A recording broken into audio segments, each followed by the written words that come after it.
આદિવાસીઓના હક અને અધિકાર માટે લડનારી પાર્ટી છે। હાલ સરકાર સામે આપણે જોવા જઈએ તો આપણે સાદી ભાષામાં કહું મેં, ખાતર લેવા જાઓ તમે સંઘમાં તો પેલું એક થેલી લો તો તમને દવા આપશે, દવાની લો તો તમને સાબુ આપશે, કંઈ કંઈ વળગાવીને મોકલી દેશે।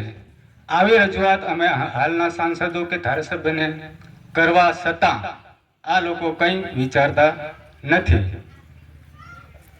અને તાલુકા કચેરીએ જાઓ કે બેંકમાં જાઓ, કોઈ પણ જાતનું કેવાયસી કરો, કેવાયસી આવ્યા પછી અપડેટ કરો, લિંક કરો, આવું વારે ઘડે ચાલતું આવે છે।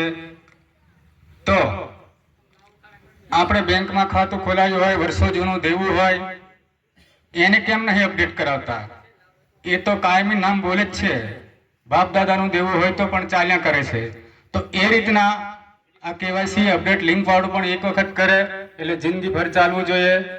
આવા પ્રશ્નો આપણે જાતિના દાખલાની વાત કરીએ તો મામલતદાર ઓફિસે જાઓ, જાતિનો દાખલો લેવા માટે તો સોગંદનામું કરાવે, બાપ દાદાનો દાખલો માંગે, પેઢીનામું માંગે, સ્ટેમ્પ માંગે, લગભગ 1000-1500નો ખર્ચો થાય છે।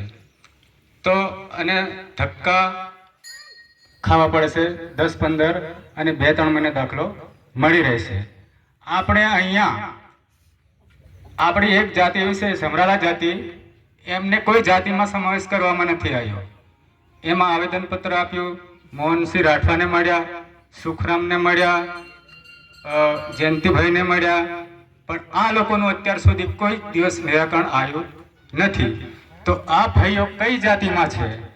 તો આ લોકો સાંસદ હોય કે ધારાસભ્ય હોય તો અત્યાર સુધી આ પ્રશ્ન કેમ ઉકેલતા નથી?